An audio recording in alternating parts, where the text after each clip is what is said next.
Please consider supporting us by clicking on the like and subscribe buttons. Your support will be greatly appreciated. The Civil War and Slave Emancipation. On April 2, 1865, General Robert E. Lee sent a shocking telegram to Jefferson Davis, President of the Confederate States of America. Writing from Petersburg, Virginia, then 25 miles south of Richmond, where Davis still ruled from the Confederate capital, Lee warned that it was absolutely necessary to evacuate Richmond that night. Since Union troops were already forcing an abandonment of Petersburg, Lee had to choose between the loss of Richmond or the encirclement and loss of his dwindling and beleaguered army. President Davis turned pale when he received this news while attending Sunday services in St. Paul's Church. He would have been even more devastated if he had known that President Abraham Lincoln would enter Petersburg the next day, and on April 4th would actually sit in Davis's own study in the Confederate White House, only 40 hours after Davis had left it. Even more shocking, from a Confederate point of view, was the large number of African American cavalry and infantry who took part in the Union Army's capture of Richmond. As buildings burned and as looters searched for food and goods, huge crowds of black slaves sang and cheered as they greeted a black army of liberation, made up mostly of former slaves. Soon, troops of black Union soldiers joined a throng of Richmond blacks near Lumpkin Alley, a site of public slave auctions and slave jails. As the crowd listened to the speech of a black army chaplain, who proclaimed for the first time in that city freedom to all mankind, they began to hear the shouts and chanting of slaves who were still imprisoned behind the barred windows of Lumpkin's jail.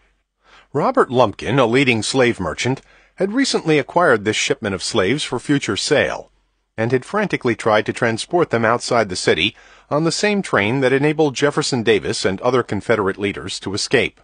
When this attempt failed, Lumpkin marched the slaves back to his two-story jail.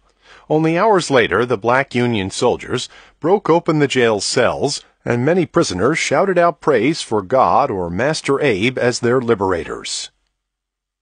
As one might expect, Richmond's terrified whites locked and bolted their doors and windows as black soldiers patrolled the streets. Yet, as the historian James M. McPherson describes it, Lincoln the Emancipator, who had only days to live, was soon surrounded by an impenetrable cordon of black people shouting, "Glory to God! Glory, glory, glory! The great Messiah! I knowed him as soon as I seed him. He's been in my heart 4 long years. Come to free his children from bondage. Glory, hallelujah! I know I am free," shouted an old woman, "for I have seen Father Abraham and felt him." Overwhelmed by rare emotions, Lincoln said to one black man who fell on his knees in front of him, "Don't kneel to me. That is not right. You must kneel to God only, and thank him for the liberty you will enjoy hereafter." While we will later examine the tortuous route that led Lincoln to this messianic position, it should now be stressed that no other images could underscore so dramatically the revolutionary meaning of the American Civil War. A revolutionary message that the South and then the nation would long struggle to repress. Few wars in human history have led to such a radical outcome as the liberation of some 4 million slaves, which meant the confiscation without compensation, which had been paid in some form in most slave emancipations, of a hitherto legally accepted form of property. The slave's value came to an estimated $3.5 billion in 1860 dollars. That would be about $68.4 billion in 2003 dollars. But a more revealing figure is the fact that the nation's gross national product in 1860 was only about 20% above the value of slaves, which means that as a share of today's gross national product, the slave's value would come to an estimated $9.75 trillion. As investment capital, the value of the nation's slaves in 1860 had far exceeded, by perhaps $1 billion, the cash value of all the farms in the South, including the border states of Delaware, Maryland, Kentucky, and Missouri. In 1860, the Southern slaves were also worth 3 times the cost of constructing all the nation's railroads, or 3 times the combined capital invested nationally in business and industrial property. Moreover, despite the deeply rooted white racism in the North, as well as the South, in the fall of 1865, Connecticut voted down Negro suffrage. The war led to the nation's first civil rights legislation and to constitutional amendments that extended to blacks full citizenship and equality before the law, as well as the right to vote for adult black males. When hostilities began in April 1861, such revolutionary change would have been unthinkable, except perhaps in the fantasies of a few radical abolitionists. A war to preserve the Union, it was widely believed, would be a short war, given the North's superiority in population and resources. Yet it became in many ways the modern world's first total war, finally fought by Generals Grant and Sherman with the goal of unconditional surrender. In this respect, America's Civil War stood in marked contrast to the wars fought in Europe from 1648 to 1914, and in many ways, such as the transformation of some southern cities into ruins and rubble, anticipated the two world wars of the 20th century. Although the Civil War was an apocalyptic success, in the sense that it brought an end to nearly a century of struggle and broken hopes regarding the ultimate extinction of African American slavery, it also combined new freedoms, as in other major revolutions, with shock, breakdown, trauma, and tragedy. Neither desired nor accurately anticipated by leaders in the North and South, the war dramatized the failure of the whole American system of political negotiation and compromise, that it never weakened the institution of slavery, but it supported democratic government for whites for over 80 years. By reducing national controversies to the test of military force, millions of Americans on one side or the other were bound to be defeated and burdened with a lost cause. And since slave emancipation came as an unexpected military decision, it precluded careful planning and preparation, including the kind that Lincoln himself desired. Moreover, the long-term outcome of this revolutionary decision would be determined within a context of sectional hate and bitterness, political revenge, and competing pressures for reconciliation, reunion, and forgiveness.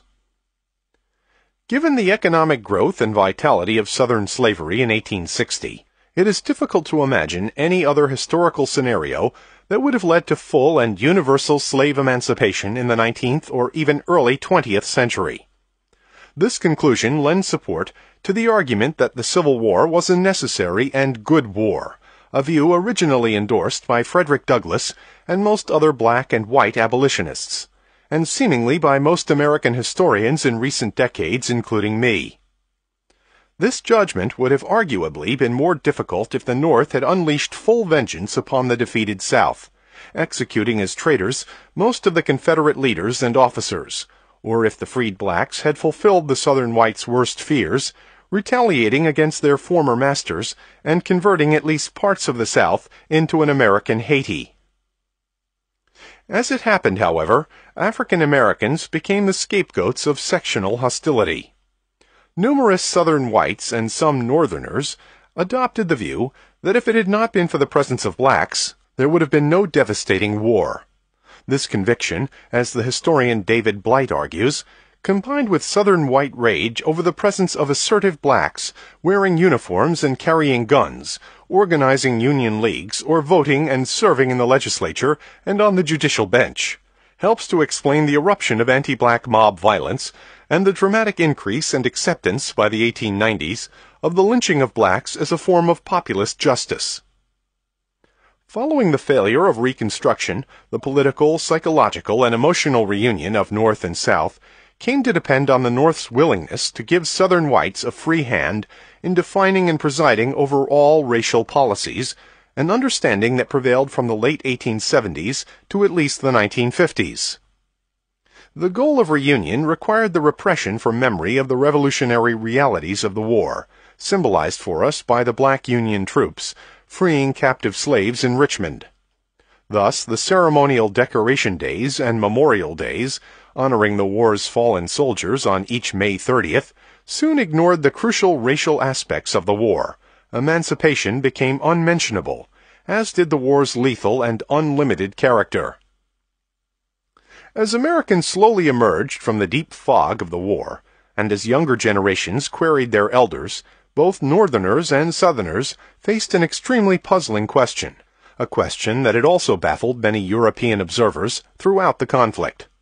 Why was it that a democratic nation that prided itself on rational moderation, peace, common sense, expediency, and compromise became the scene of the world's first modern war, pursued by the North until its armies achieved unconditional victory, totally crushing the South? This total war meant that the North alone, with an 1860 population of slightly less than 20 million, mobilized armed forces of about 2.1 million, equivalent today to over 31 million soldiers and sailors for the nation as a whole. While no such figures can be given with exactitude, the Civil War brought a total of approximately 620,000 military deaths, more than the 606,000 deaths in all the other American wars from the Revolution through the Korean War. The North lost some 360,000 military men, a number roughly equivalent to 5.4 million deaths today. The war also led to a shocking 20% mortality for the nearly 200,000 African Americans in the Union Army and Navy. The 260,000 or more Confederate deaths, an even more approximate number, represented 18 to 20% of the Confederate States' white adult male population, about the same proportion as German military deaths in World War II. Some 26,000 to 31,000 Confederates died in Union prisons alone. Moreover, 1/5 of Mississippi's post-war state budget paid for the prosthetic limbs of surviving but maimed soldiers. Even apart from the Civil War's diseases, such as typhoid, dysentery, and pneumonia, which killed at least twice as many soldiers as the battles did, it was a war of virtual death camps, such as the infamous Andersonville camp for Union prisoners of war, almost 13,000 of whom died from disease, poor sanitation, malnutrition, overcrowding, or exposure to the elements. It was a war of deep-seated hatred, symbolized in its extreme by the Confederate women who wore necklaces made from teeth of dead Yankee soldiers, and a war ending in a will to destroy, as in General Sherman's scorched earth policy in the Deep South. In the Civil War battles, which were more lethal than those in Europe's Napoleonic Wars, we see the first trench warfare and ultimately the first booby traps, the first rapid-firing Gatling guns, and also self-igniting shells that showered soldiers with pieces of deadly shrapnel. Both sides became guilty at times of simply executing prisoners of war. The Confederate government called for the execution of all black Union soldiers taken prisoner, and on April 12, 1864, at Fort Pillow, Tennessee, General Nathan Bedford Forrest's Confederate forces massacred hundreds of captured black Union troops.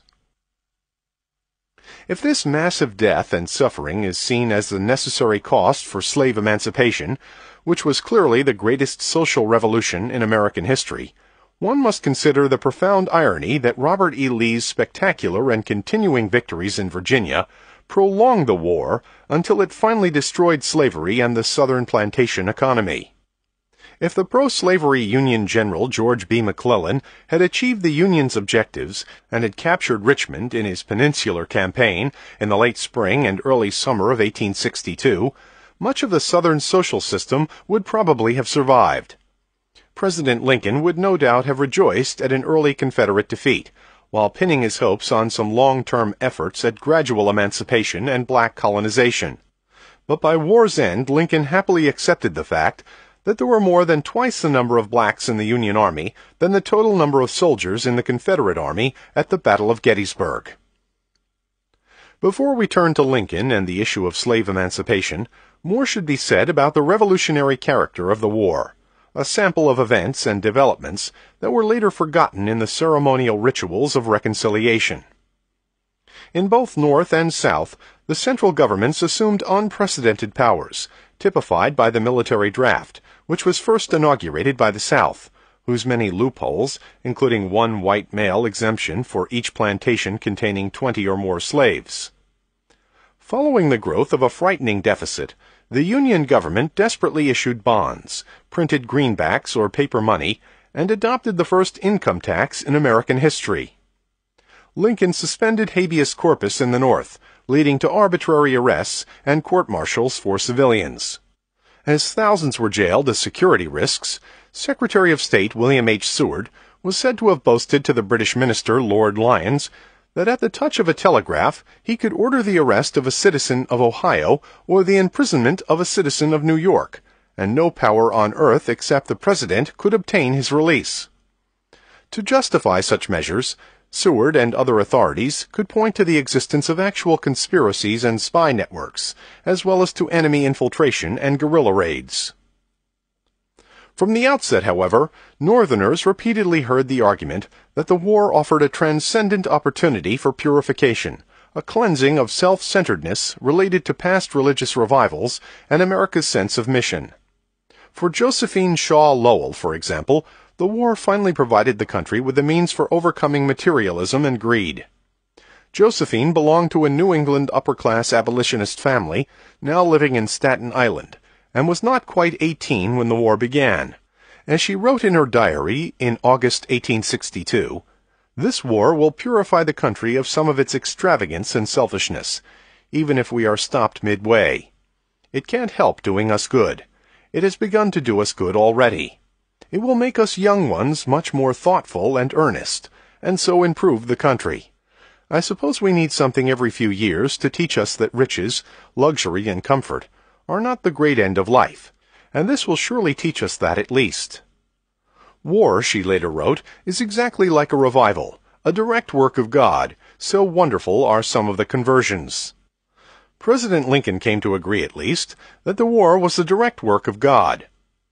"We must work earnestly in the best light He gives us," Lincoln wrote, trusting that so working still conduces to the great ends He ordains. Surely He intends some great good to follow this mighty convulsion, which no mortal could make, and no mortal could stay. In July 1863, Josephine's now famous brother, Robert Gould Shaw, was killed while leading the elite black troops of the 54th Massachusetts Infantry in the attack on Fort Wagner.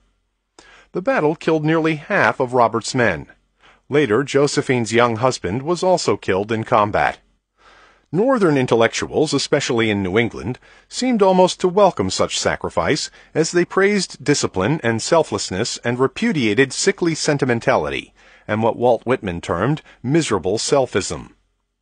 For Francis Parkman, the war was like a fresh breeze.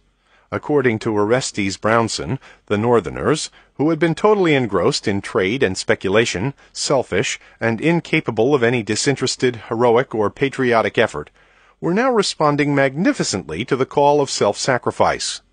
In May 1862, Charles Eliot Norton wrote a friend, "I can hardly help wishing that the war might go on, till it brought us suffering and sorrow enough to quicken our consciences and cleanse our hearts." And Ralph Waldo Emerson affirmed that now was a time when one whole generation might well consent to perish, if that would bring political liberty and clean and just life for the generations that follow. For such intellectuals and literary figures, the freeing of slaves was a concrete symbol of a much larger and deeper emancipation from the more corrupting effects of capitalism. But in the later Gilded Age, with its triumphant materialism, these ideals quickly became for many idealists the North's lost cause, an ideological defeat that in time made many Northerners increasingly empathetic to the South's culture of defeat, with its profound sense of loss and eloquent nostalgia for an irreplaceable paradise. Ironically, as the historians David Potter and Wolfgang Schivelbusch have pointed out, the South's persistent agrarian tradition, which merged with the lost cause mythology, became a way in which a man could renounce industrial capitalism and all its works without becoming a Marxist. Schivelbusch compares the ideological power of the culture of defeat in the South following the American Civil War with that in both France following the surprising Prussian military victory in 1870 and Germany following World War I. Initially, he argues, the pre-war Southern cotton planters were highly successful capitalist entrepreneurs who adopted a quasi-feudal cult of chivalry to dress up and decorate what was actually an ongoing process of economic modernization and expansion. The Southern leaders' glorification of a knightly romanticism, steeped in tales of 17th-century English cavaliers and the novels of Sir Walter Scott, played a role in the South similar to that of Richard Wagner's Teutonic mythology in Prussian-led Germany. Like France in 1870 and Germany in 1918, the defeated South temporarily became a dreamland of denial, emphasizing its own wartime triumphs and heroism, as well as the unfairness and relative unimportance of the enemy's victory, which had depended on materiel and sheer numbers, not military superiority.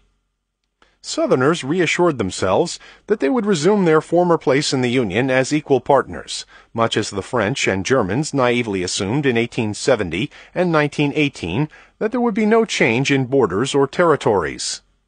Though Southern leaders accepted the necessity of slave emancipation, they quickly enacted black codes designed to keep former slaves under slave-like controls and supervision, as if no war had been lost. But in each of the three dreamlands, the victor soon shattered these expectations of a happy return to national freedom, innocence, and sovereignty. Former Confederates for a time felt helpless as Northern radicals in Congress negated their black codes, dissolved their state governments, and divided their land into 5 military zones of occupation. As rebels organized the Ku Klux Klan and other terrorist groups, they often thought of themselves as brave Scots resisting English tyranny, as in the egregiously inaccurate modern film Braveheart. As they looked back on the significance of the Civil War, former Confederate General Bradley T. Johnson and former President Jefferson Davis expressed seemingly contradictory but widely held views. According to Davis, voicing a belief that would become deeply nationalized in the first half of the 20th century, slavery was in no wise the cause of the conflict, but only an incident. Johnson gave a different verdict, which was seldom made explicit, but which lurked behind much lost cause culture, including the immensely popular film Birth of a Nation. The great crime of the century was the emancipation of the Negroes. If this was true, slavery must have been something more than an incident.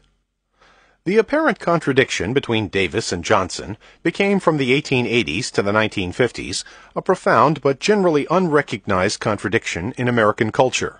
On the one hand, a vast and increasingly popular literature, centered on memoirs and the plantation novel, presented the antebellum South as an agrarian utopia or golden age in which devoted mammies and other loyal slaves not only exemplified racial harmony, but dramatized a relationship between worker and employer that transcended all conflict.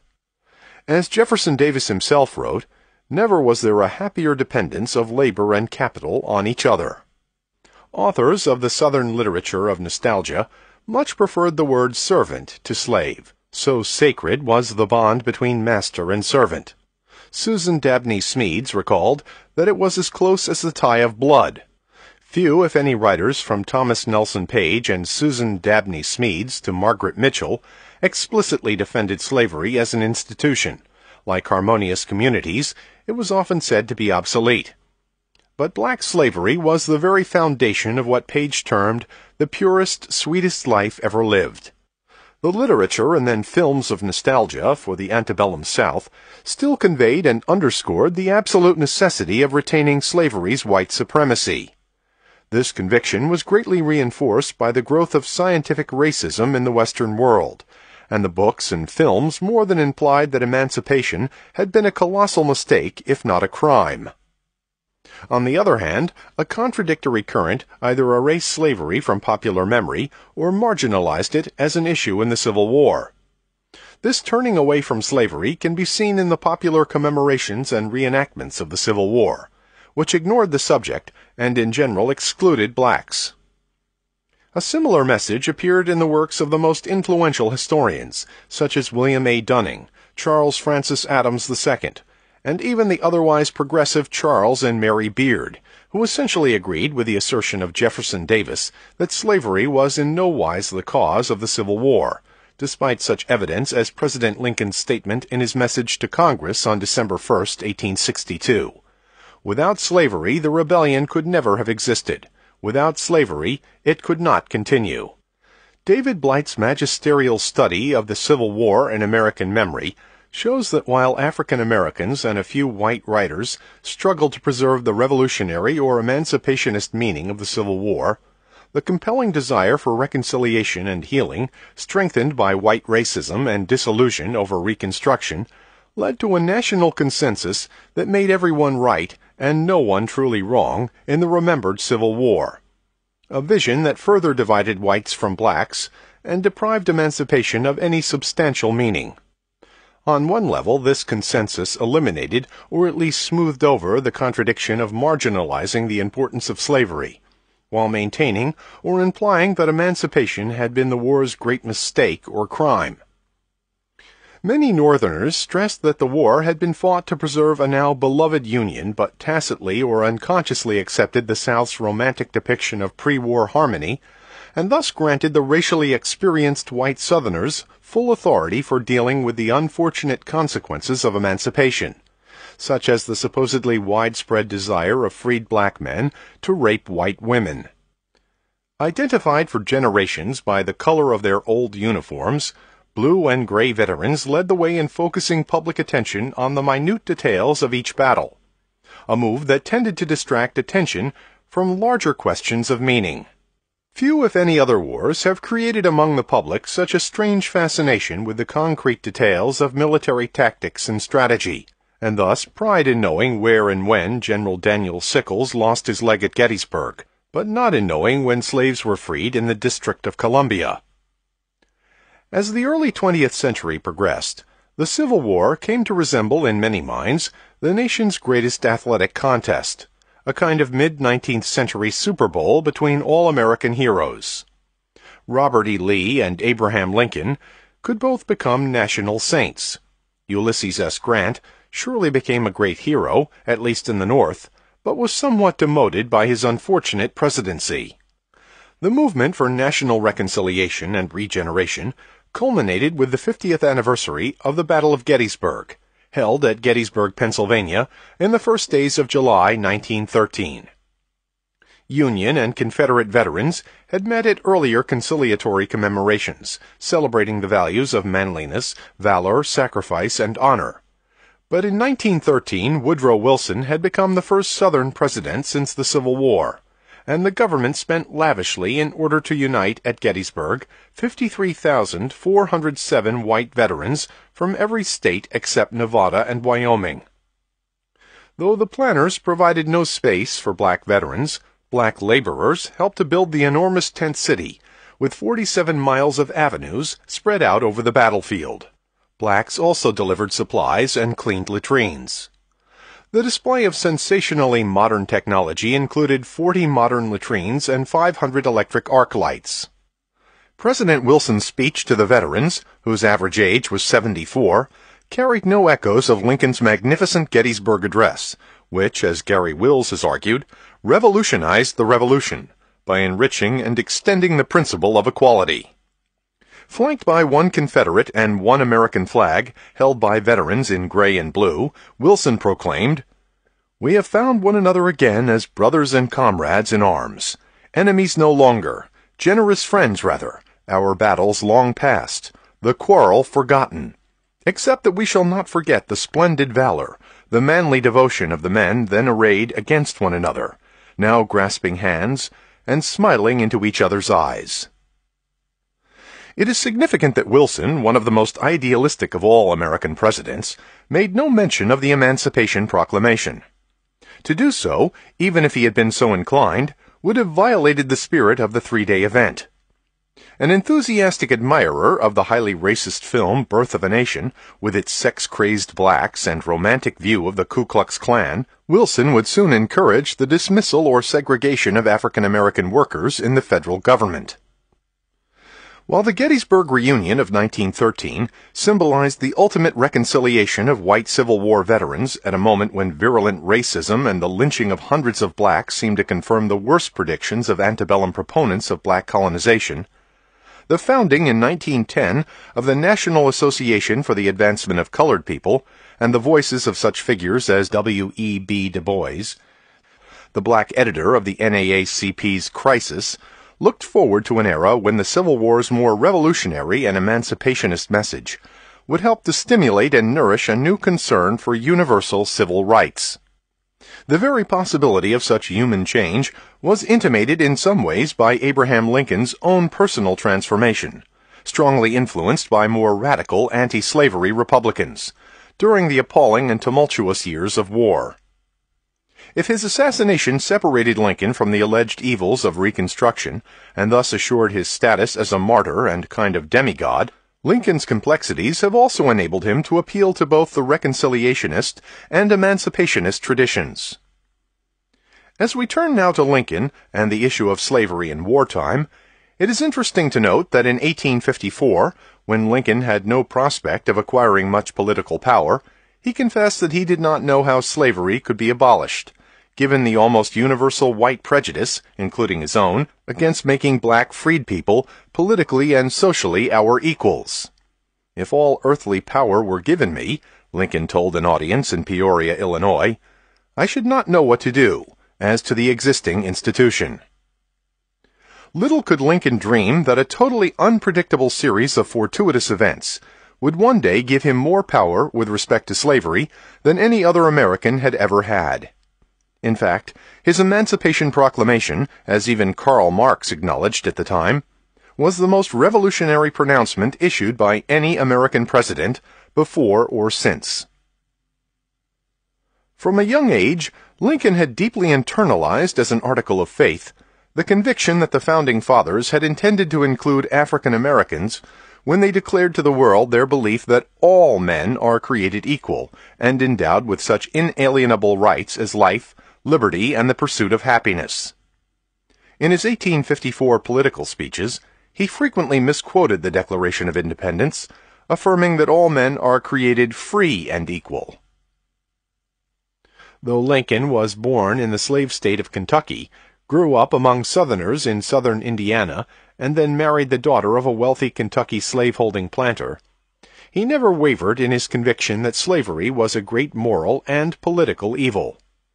He publicly attacked the institution as early as 1837, at age 28. In his addresses of 1854, he condemned the monstrous injustice of slavery, and asserted that no man is good enough to govern another man without that other's consent. I say this is the leading principle, the sheet anchor of American republicanism. In a private letter of 1864, Lincoln declared, "I am naturally anti-slavery. If slavery is not wrong, nothing is wrong. I cannot remember when I did not so think and feel." Yet Lincoln was always a political moderate, committed to what he termed the dictates of prudence, and attuned to the practical limitations and difficulties facing most of our attempts to achieve certain ends or goals. He had little experience with African Americans, except for some household servants and a Haitian barber in Springfield, Illinois.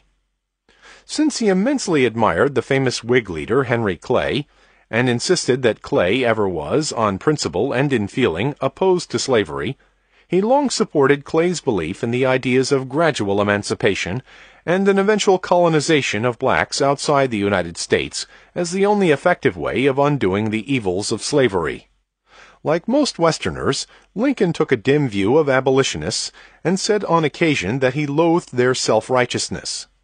He did not become truly aroused on the slavery issue until the Kansas-Nebraska Act of 1854 struck many Northerners like a bombshell, since it appeared to betray the sacred compact between North and South regarding the future of the Western territories.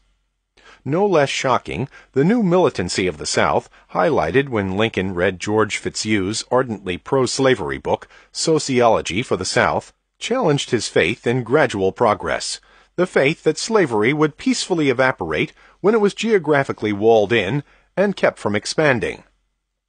As his biographer David Donald puts it, Lincoln now identified slavery as the cause of the nation's problems, and wrongly concluded that even Northern Democrats like Illinois Senator Stephen Douglas were beginning to accept Fitzhugh's argument that slavery was not only a positive good for blacks, but that it should be extended to white laborers as well. It would be a mistake to interpret Lincoln's pragmatic caution and seeming conservatism, as he became more active in popular politics, as a sign that slavery was somehow lower on his scale of ultimate priorities.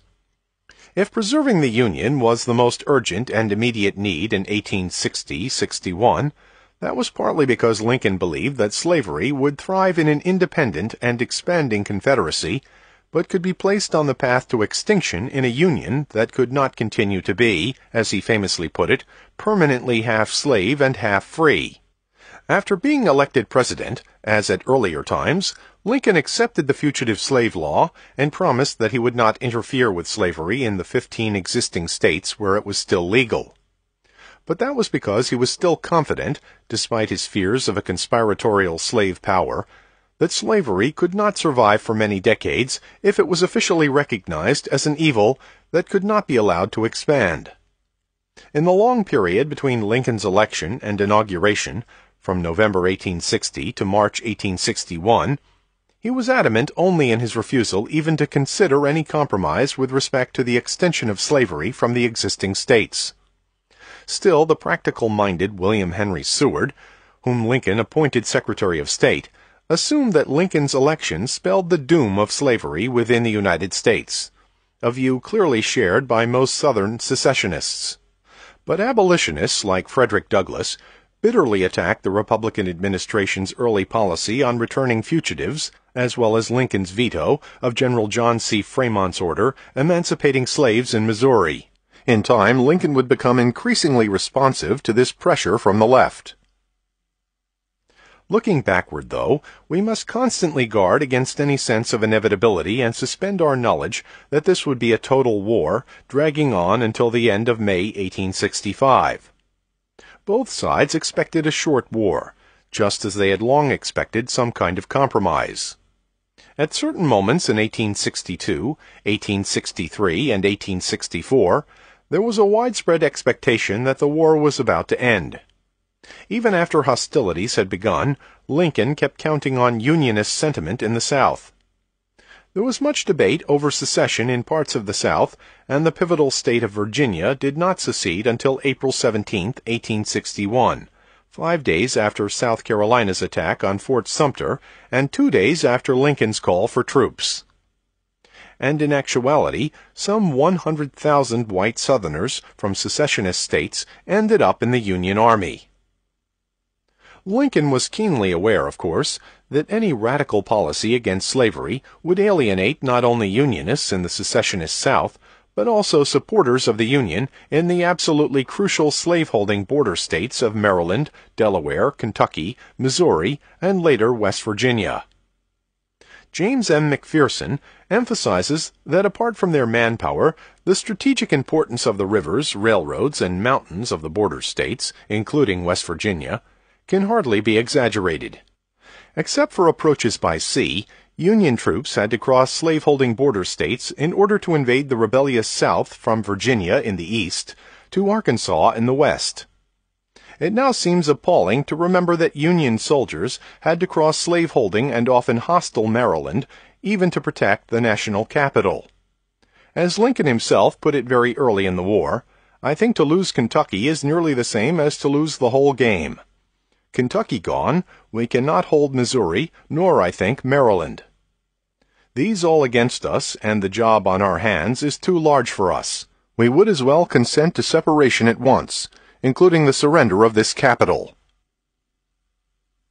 When writing these words, Lincoln sought to picture the wider context that led him, apart from defending his own presidential authority, to overrule General Fremont's presumptuous proclamation of slave emancipation and martial law in Missouri, an act that had created a firestorm throughout the North. While abolitionists and some later historians have been sharply critical of Lincoln for overruling Fremont and then General David Hunter, who later issued a similar edict in South Carolina without consulting the president, wiser heads saw that in 1862 there was absolutely no chance of winning an abolitionist war. That is, a war run by anti-slavery Republicans who would alienate most moderates and probably lose the border states, to say nothing of not winning a war in which Union generals could decide on their own initiative to issue emancipation proclamations. As Lincoln found, it was extremely difficult, even with a moderate pragmatic policy, to preserve some significant and indispensable support from Northern war Democrats, as distinct from the very hostile and disloyal peace Democrats or Copperheads, to say nothing of keeping the slaveholding border states within the Union.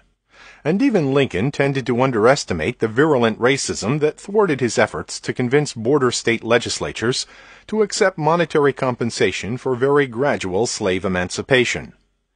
Even in the non-slaveholding North, Democrats increasingly utilized racism as a means of attacking the black Republicans, as a party of fanaticism, intent on freeing millions of semi-savages, who would then infest the North, depriving whites of jobs and mixing with their sons and daughters. It was this Northern racism that in July 1863 finally dominated the notorious draft riots in New York City, where mobs, including many Irish immigrants, lynched 11 black men, mutilating some of their bodies, while also destroying a colored orphan asylum, forcing a large exodus of blacks from the city, and carrying banners proclaiming, "We won't fight to free the nigger." Early in 1862, Lincoln quietly focused his anti-slavery efforts on tiny Delaware, which now contained fewer than 1,800 slaves and, if paid generous compensation by the federal government, could thus be the easiest first domino to start the consecutive fall of slavery in the other border states. "If I can get this plan started in Delaware, I have no fear but that all the other border states will accept it," Lincoln wrote. This objective, the president fantasized, would not only keep the border states from joining the Confederacy, but should have a discouraging influence on the Confederate South and thus shorten the war.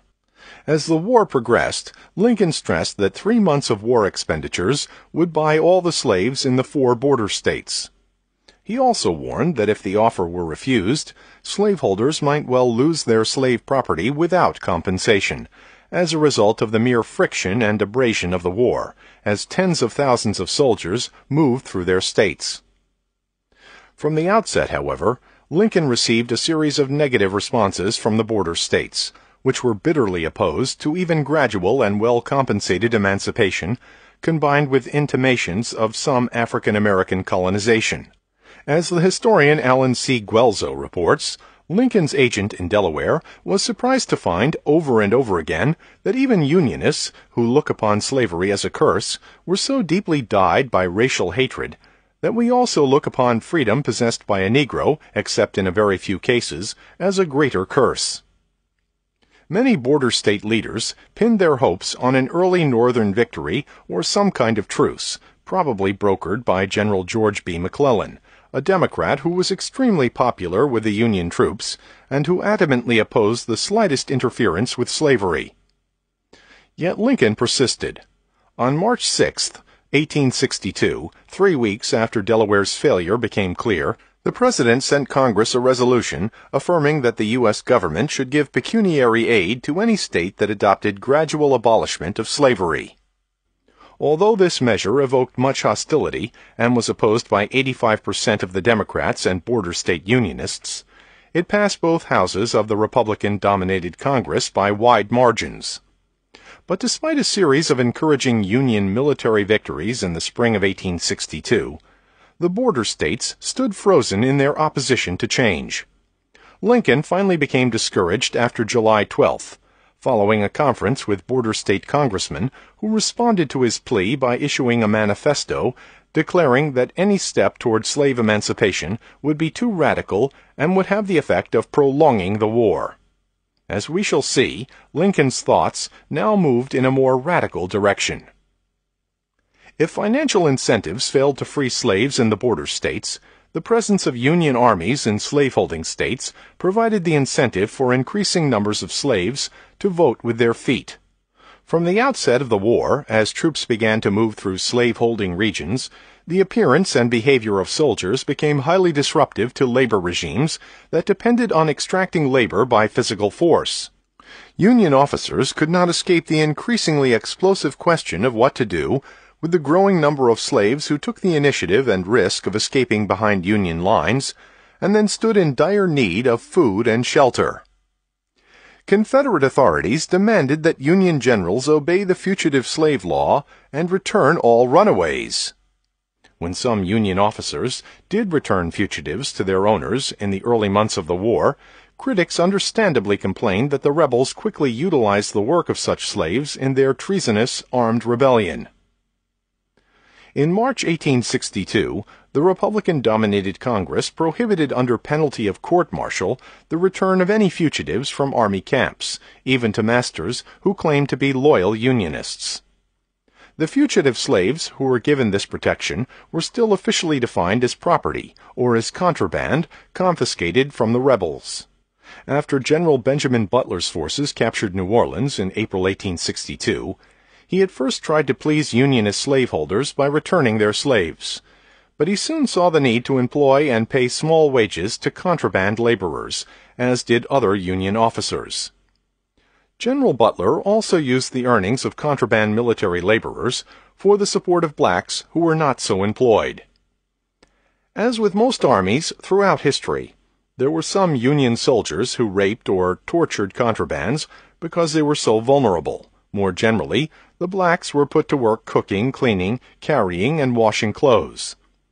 If very few Union soldiers were abolitionists, many no doubt agreed with one private who said, "I didn't come here to catch niggers for slaveholders." In Kentucky, a Union regiment from that state actually fought an Illinois regiment for concealing slaves. Though few slaves were literate, some expressed in written words the feelings that led tens of thousands to flee, when they could, behind Union lines. One example, a proud letter to President Lincoln, written by a female slave in Maryland in 1864, 2 months before the state finally adopted a constitution abolishing slavery, expresses widely held desires. "Mr. President, it is my desire to be free, to go to see my people on the western shore. My mistress won't let me. You will please let me know if we are free, and what I can do. I write to you for advice. Please send me word this week, or as soon as possible, and oblige. Annie Davis." The movement of hundreds of thousands of soldiers through a southern region was inevitably disruptive, challenging the routine of work and the psychology of slaveholders' power, especially as officers commandeered food, as well as slaves, from planters. This was even true with respect to Confederate forces, since their soldiers sometimes took slaves as body servants and pressed planters to donate slaves for military work. As we have seen in Chapter 7, however, slavery survived and then flourished after the American Revolution, despite similar disruptions and the successful escape of thousands of slaves behind British lines. Yet by 1862, anti-slavery thought and values had spread through much of the Western world in a way that was hardly imaginable in the 1770s and early 1780s. Lincoln, when making pleas to the border state leaders to accept compensated emancipation, also accurately predicted that anti-slavery sentiment in the North was expanding and might well force his hand. He did not predict that he would soon convert the Union Army into an army of liberation.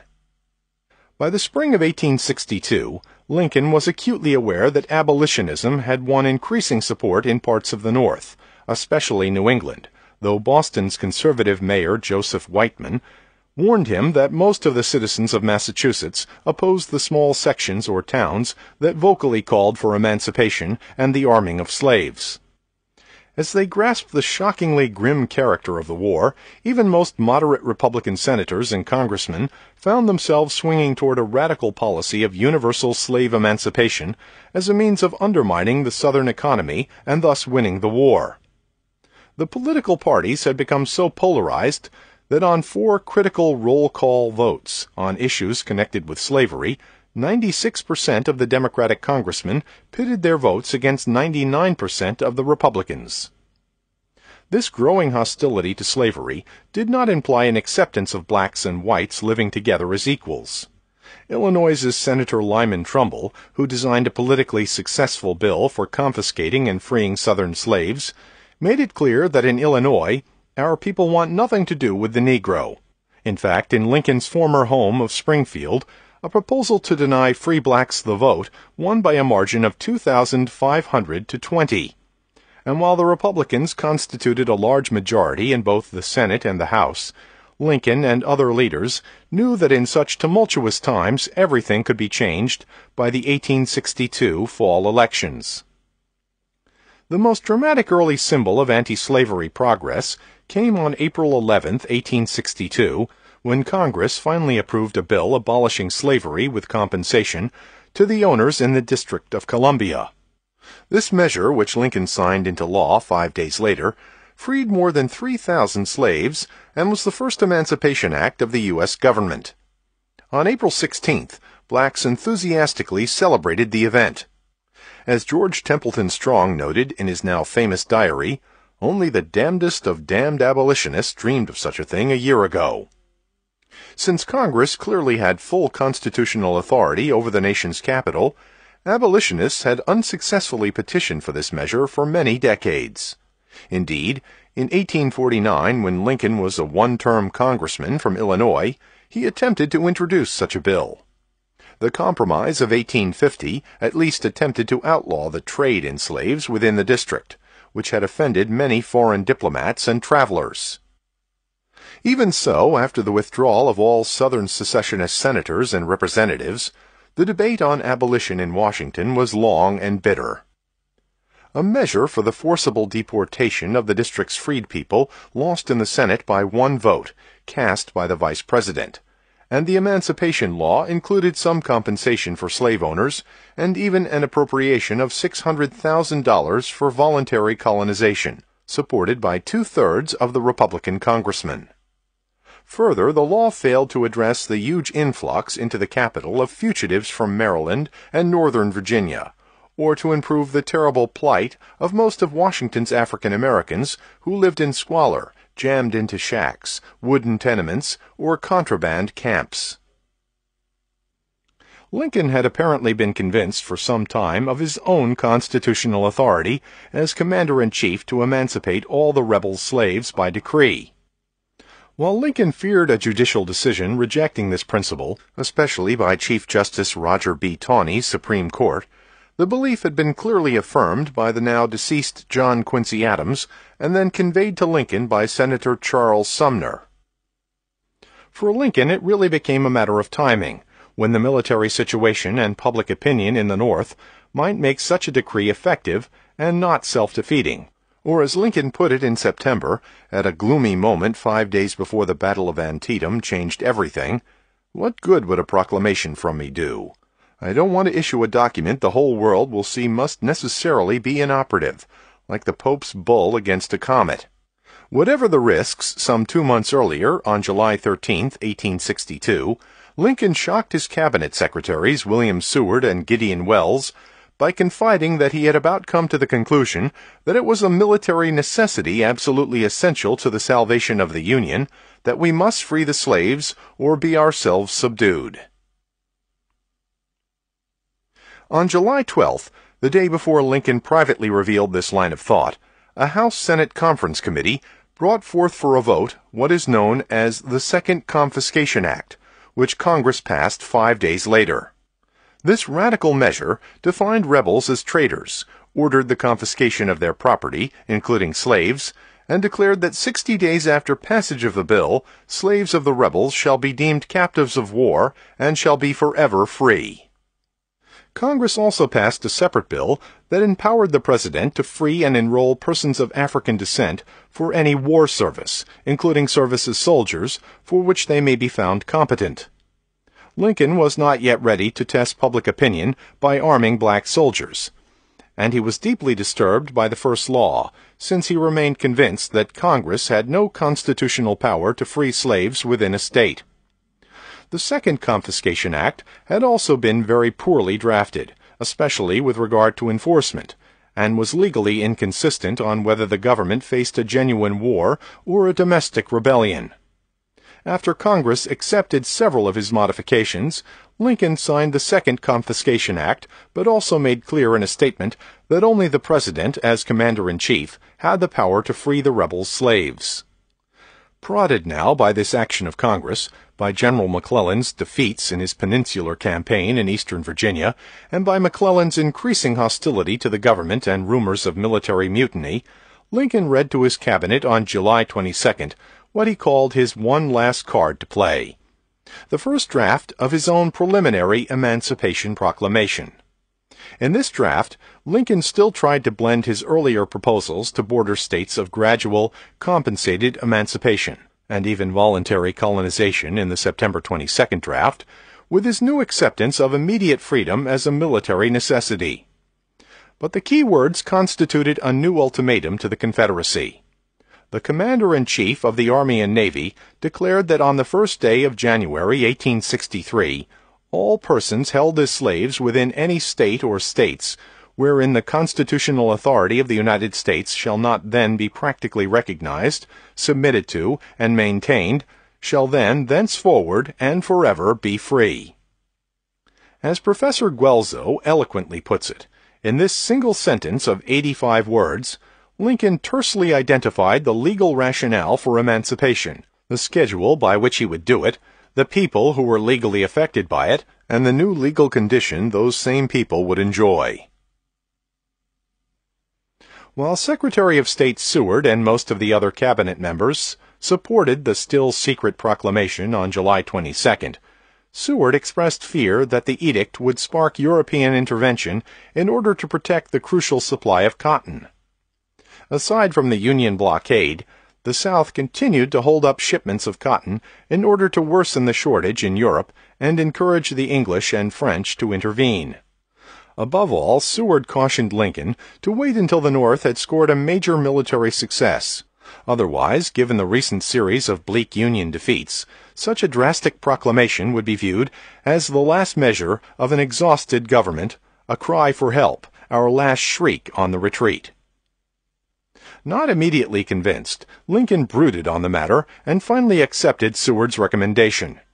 He filed the proclamation in one of the pigeonholes of his desk, waiting anxiously for a major Union victory. Since the future of slavery in America would now depend on a convergence of fortuitous military events, their effects on the election of 1862, and decision-makers in the governments of England and France, we must briefly turn to battlefields and military strategy. If we were considering the Civil War less selectively, I would emphasize the supreme importance of the Union victories in the West, beginning with the capture of New Orleans, the invasion southward along the rivers of Kentucky and Tennessee, and the capture of Vicksburg and thus control of the Mississippi Valley. But if the battles in the West had a greater impact on the lives of more slaves, the eyes of Europe focused on the East, and the Confederacy's greatest hopes lay with Anglo-French intervention.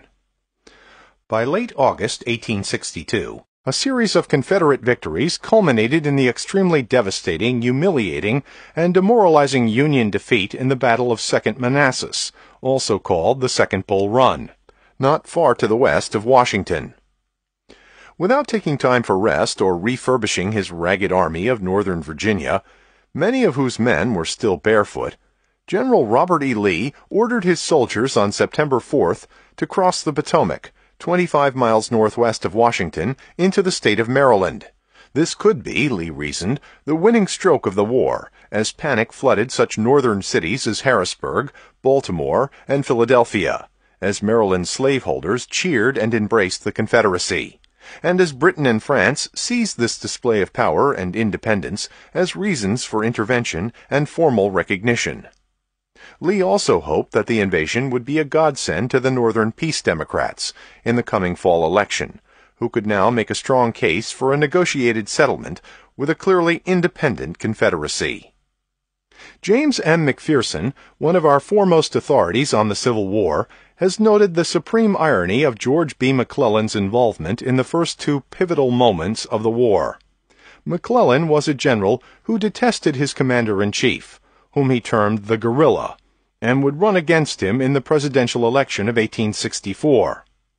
As a commander, McClellan had a habit of greatly overestimating his opponent's numbers, and was obsessed with never advancing on the enemy until he had, in his own words, absolute assurance of success.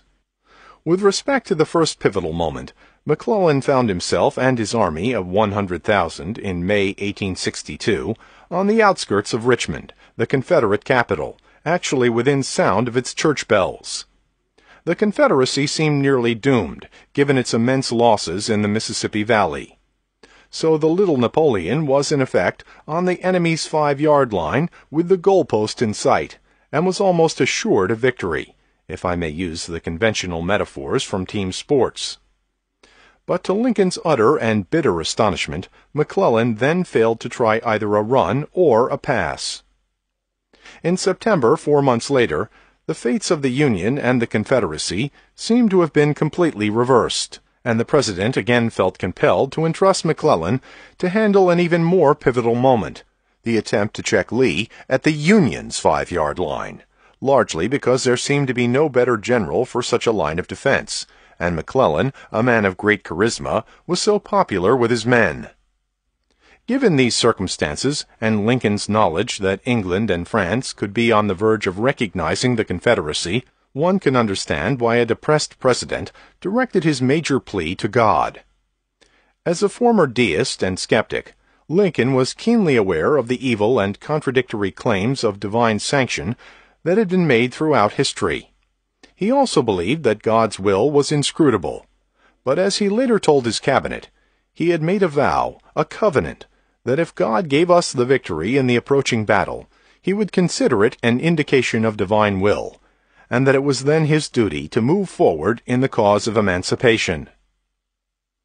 Although Lincoln did not believe in miracles, something very close to a miracle had a decisive effect on the Battle of Antietam, which repelled Lee's invasion and probably prevented a kind of European intervention that would have perpetuated American slavery for an indefinite period.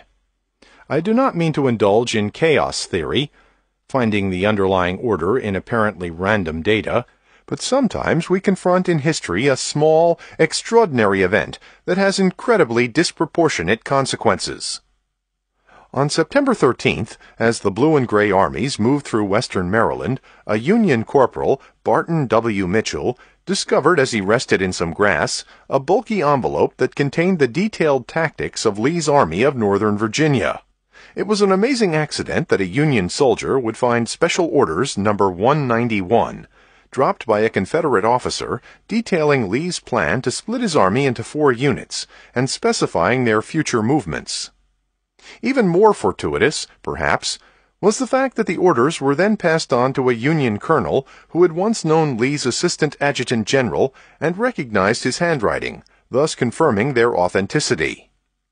Since it seems extremely unlikely that McClellan, given his past record, would ever have had a chance of beating Lee, this was, in McPherson's words, a windfall such as few generals in history have enjoyed. It was a remarkable example of the contingencies that changed the course of history. If McClellan had moved more quickly and aggressively after he had seen Lee's orders, he might well have destroyed the Army of Northern Virginia before the lethal encounter on Antietam Creek near Sharpsburg, Maryland. The last and crucial day of battle on September 17, 1862, remains the bloodiest day in all American history. McPherson estimates that on that day between 6,300 and 6,500 Confederate and Union soldiers were killed or mortally wounded. While the Union Army won the battle and Lee ordered a retreat back into Virginia, McClellan refused to take advantage of Lee's vulnerability or to pursue the defeated rebels across the Potomac. Indeed, he refused to cross the river and move into Virginia for nearly 6 weeks. As one hard-fighting Union colonel wrote to his wife, the whole rebel army could have been captured or destroyed easily before it could have crossed the Potomac. But indeed it seems to me that McClellan let them escape purposely. Yet 5 days after Lee's qualified defeat seemed to answer Lincoln's prayer, the President called a special cabinet meeting and announced that the time had come for him to issue a now revised preliminary Emancipation Proclamation. Unlike the earlier version, the edict that was publicly released on September 22nd was a military pronouncement, which in effect would convert the Union forces into an army of liberation. Lincoln first affirmed that on January 1, 1863, all persons held as slaves within any state or designated part of a state, the people whereof shall then be in rebellion against the United States, shall be then, thenceforward, and forever free. But then, in the revolutionary heart of the message, Lincoln ordered the military and naval authority to recognize and maintain the freedom of such persons, or any of them, in any efforts they may make for their actual freedom. My emphasis. Though Lincoln still included sentences intended to encourage border states to accept compensated emancipation, and also suggested that loyal slaveholders might later receive reparation for the loss of slaves occasioned by war, the last clauses quoted above could be interpreted as giving support for slave rebellions. Lincoln tried to soften this message with a plea to slaves for nonviolence in his final Emancipation Proclamation on January 1, 1863. Critics predictably seized upon the revolutionary implications of the presidential proclamation, implications that take us back to the revolutionary meaning of the war discussed at the beginning of this chapter. Horatio Seymour, a former Democratic governor of New York, who was now successfully running for the same powerful office, condemned the preliminary proclamation as a proposal for the butchery of women and children, for scenes of lust and rapine, and of arson and murder. Even the London Times interpreted the proclamation as an appeal to the black blood of the African and to the black's gratification of yet fiercer instincts, while another British paper saw the edict as Lincoln's last arm of vengeance, to carry the war of the knife to private homes, where women and children are left undefended. Nevertheless, Prime Minister Palmerston now retreated from the idea of intervention in the American Civil War, an intervention that was strongly supported by France's Napoleon III and by Viscount Palmerston's own powerful cabinet members, William Gladstone, the son of the rich absentee owner of thousands of West Indian slaves, and Lord John Russell. Before learning of Antietam, Palmerston had begun to agree that with another major Union defeat, Britain and France should propose an armistice, ending the blockades, and then recognize Confederate independence.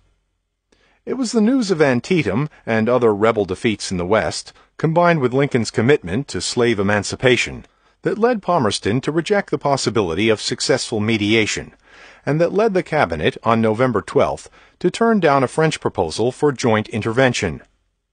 Despite the cynicism of many British newspapers, the prospect of American slave emancipation evoked huge mass meetings of the British public, which drew on the country's long anti-slavery traditions.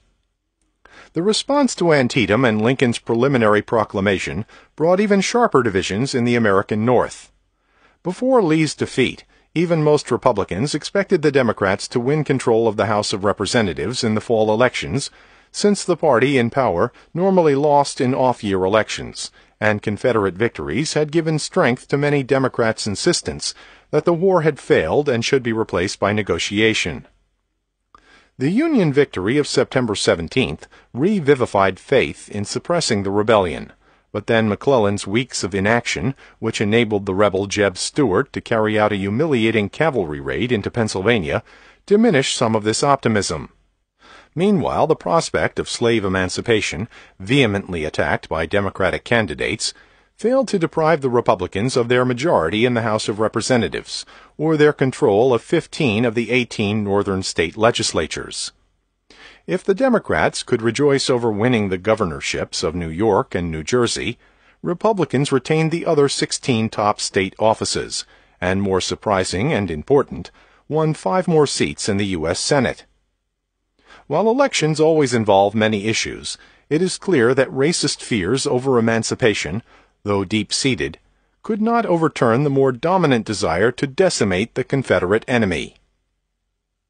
For the rest of his life, with the possible but unlikely exception of one controversial moment, Lincoln remained committed to his goal of immediate slave emancipation, even while flirting at times with various forms of voluntary black colonization. Of course, the proclamation of January 1, 1863, did not apply to the border states, and also exempted Tennessee and certain Union-occupied areas in Louisiana and Virginia.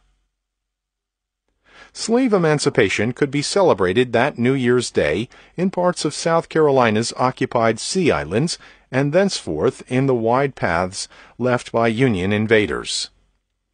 But Lincoln sought to use the vision of colonization as an incentive for the excluded slaveholding regions, and above all, as a way of preparing the racist white American public for universal emancipation, and of offering at least some free blacks an opportunity to escape a racist society. On August 14, 1862, Lincoln became the first president to invite a committee of African Americans to the White House, urging them to recruit black volunteers for a government-financed colonization project in Central America. While the president affirmed that your race are suffering, in my judgment, the greatest wrong inflicted on any people, adding that even when you cease to be slaves, you are yet far removed from being placed on an equality with the white race, he condescendingly implied that they bore some blame for racial conflicts, and were at fault for not leading their less fortunate people to a more friendly settlement. Again, in his annual message to Congress on December 1, 1862, Lincoln proposed 3 constitutional amendments, one of which would appropriate federal funds for the colonization outside the United States of blacks who were willing to move. Another proposed amendment provided compensation for any state that agreed to end slavery by the year 1900, and the third immediately guaranteed the freedom of all blacks who had achieved freedom by the chances of the war, such as escaping behind Union Army lines. When Lincoln issued his Emancipation Proclamation of 1863, the Civil War had not even reached its halfway mark, and few Northern leaders could imagine that rumors of promised freedom were already spreading throughout slave communities of the South, or that an extraordinary number of slaves would come to think of Lincoln as the great liberator. Especially for household slaves, it was only necessary to hear the rage and ranting of their masters and other Southern whites who perceived Lincoln as a radical Republican abolitionist. At the beginning of 1863, it would also have seemed highly improbable that Lincoln would abandon thoughts of colonization and assert shortly before his death that the restoration of the rebel states to the Union must rest upon the principle of civil and political equality of both races, or that the President would ever seek the help and advice of the great black abolitionist Frederick Douglass, or confer with Sojourner Truth, the former slave and active abolitionist, who provided help in the North for many black fugitives, who said she never was treated by anyone with more kindness and cordiality. While the Emancipation Proclamation authorized the recruitment of black soldiers and sailors, they were originally assigned the limited role of maintaining garrison forts, positions, stations, and other places, and to man vessels of all sorts in said service. By the spring of 1863, however, Lincoln had overcome his initial reservations about committing black soldiers to combat. Indeed, he now began urging the massive enlistment of African American troops, and told Andrew Johnson, whom he had appointed wartime governor of Tennessee, that the bare sight of 50,000 armed and drilled black soldiers on the banks of the Mississippi would end the rebellion at once. Frederick Douglass, who like many radical abolitionists had been outraged by Lincoln's policies in the first year of the war, not only felt respected and at ease when he talked with the president, but then wrote of Lincoln's earnestness and fluency, which I had not expected, to vindicate his policy respecting the whole slavery question, and especially that in reference to employing colored troops. Even apart from arming 150,000 former Southern slaves, Union officers had long discovered that slaves could be a crucial source of information. They knew the terrain, topography, and inland waterways that were foreign to Northern officers. Often they also knew how to navigate harbors, and could reveal the locality of Confederate forces, especially when fugitive slaves had worked building Confederate forts or transporting supplies. As a result of more virulent racism and pro-slavery ideology, most Confederate leaders apparently forgot that armed slaves had been indispensable in earlier wars, especially in the Caribbean, and had even helped to defend colonial South Carolina from attacks by Indians and the Spaniards. According to Howell Cobb, the famous Georgian political and military leader, if slaves will make good soldiers, our whole theory of slavery is wrong, but they won't make soldiers. Yet in January 1865, a well-informed Georgian reminded Cobb that black soldiers have done some very good fighting for the Yanks. For a time, Jefferson Davis tried to suppress all public discussion of freeing and arming slaves. But by November 1864, military matters had become so desperate, partly due to the desertion of many Confederate soldiers, that President Davis appealed to the Confederate Congress to at least purchase large numbers of slaves for military labor. Even so, despite Robert E. Lee's plea 3 months later for enlisting black soldiers, the Congress continued to stall. It was only in March 1865 that the legislature passed a clumsy and ineffective appeal to arm quotas of slaves, which led Lee to proclaim that he would only accept blacks whose incentives had been raised by freedom and the manumission of their families. This was, of course, far too late to have any effect on the decimated Confederate Army, and despite many myths to the contrary, only a few dozen blacks donned Confederate uniforms in the last days of the war. Meanwhile, even after the Battle of Gettysburg, when Union forces once again and more decisively defeated and turned back an extremely threatening invasion of the North, and almost simultaneously when General Ulysses S. Grant's forces captured Vicksburg, the last major rebel stronghold on the Mississippi River, the fate of slavery and the outcome of the war remained uncertain. Apart from the endless battles and the incredibly costly victories and defeats, most knowledgeable Northerners came to see the presidential election of 1864 as an ultimate test. Lincoln was well aware that General McClellan, whom he had dismissed after the elections of 1862, had long been secretly courted by Northern Democrats as his most likely replacement as president. It was by no means certain, however, that Lincoln would even win the Republican nomination. In early 1863, the president was considered such a failure by many citizens that various factions of the Republican Party were ready to prosecute him in some way. There was a widespread assumption that McClellan, if elected, would quickly end the war and restore the Union with slavery, at least in the still rebellious states. Lincoln, in contrast, fearing that his Emancipation Proclamation might be overturned in court, became determined to fight for a constitutional amendment that would positively and permanently prohibit slavery in the United States. In his annual message to Congress in December 1863, Lincoln proclaimed that the South must accept emancipation as the basic condition for reunion.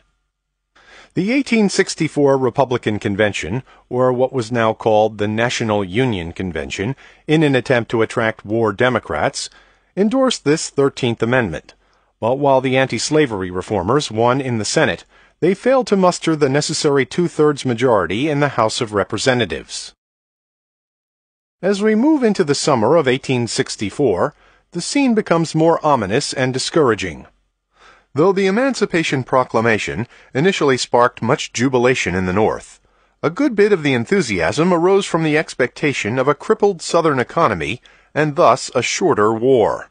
Now the Union armies seemed to be permanently frozen in sieges of Atlanta, Georgia, and Richmond, Virginia. The war Democrats and even conservative Republican leaders became deeply alienated when Lincoln made slave emancipation as much a war aim as the restoration of the Union, both minimal conditions for peace. As the summer progressed, Lincoln's chances for re-election grew so dim that even he discussed with Frederick Douglass a radical program to help more slaves escape the Confederacy during the expected lame duck period after McClellan's election. During the election campaign, Democrats attacked Lincoln as Abraham Africanus I and circulated humorous racist pamphlets featuring caricatured sketches of Lincoln with a black face. In retrospect, it appears that Lincoln and his commitment to slave emancipation were saved only by a stunning military victory combined with a massive soldier vote for the Republicans. In late August and early September, nearly 2 years after Antietam, General William Tecumseh Sherman's army finally won the long-delayed Battle of Atlanta, which opened the way for his devastating march to the sea. In his December annual message, following the November election, Lincoln could plead for universal emancipation as an inevitability. The voice of the people now, he stated, for the first time, has been heard upon the question. Using all the lobbying techniques of the executive to win votes, Lincoln and his men pressured the lame duck session of the 38th Congress to pass the 13th Amendment, which on January 31st, Congress barely did. Before submitting the amendment to the states for ratification, Lincoln, looking thin and 10 or 12 years older than his age of 55, joyfully signed the document, though this was not required for constitutional amendments. Passionately confirming what would become the emancipationist tradition, Lincoln remarked that this document rooted out the original disturbing cause of the Great Rebellion and Civil War, a definitive response to all of those who later insisted that slavery was not the cause or major issue of the Civil War. As matters developed, emancipation, made possible by the bloodiest and most traumatic of all American wars, did not lead to the kind of freedom and equality before the law that abolitionists had envisioned and that Reconstructionists sought to achieve. From 1865 onward, there has been much speculation concerning the path Reconstruction might have taken if Lincoln had not been assassinated, and if Andrew Johnson, surely one of the worst of our presidents, had not tried to take command. However one responds to this counterfactual question, it is clear that anti-black racism still predominated in the North, and that Northern opinion, also affected by new issues of class and labor, was not ready to enforce the kind of fair and just policies advocated by Charles Sumner, Thaddeus Stevens, and other so-called radical Reconstructionists. Even if a surviving Lincoln had succeeded in cooperating with Congress and in leading the way to a more moderate Reconstruction, it is hard to imagine that this exhausted and by then less popular president could have overcome the new conditions in the North, as well as the defeated South's commitment to white supremacy. Even the relatively peaceful slave emancipations in the Caribbean and Latin America were followed by generations of destructive racial inequality that still persist in some forms to our own time. Nevertheless, we began this chapter with the images of slaveholder defeat, and of armed black Union troops liberating slaves from a Richmond jail. That emancipationist meaning of the American Civil War, symbolized by the hundreds of thousands of Southern slaves who escaped to freedom, and permanently embodied in the 13th Amendment, had a strong impact on both Cuba and Brazil, where slavery still flourished.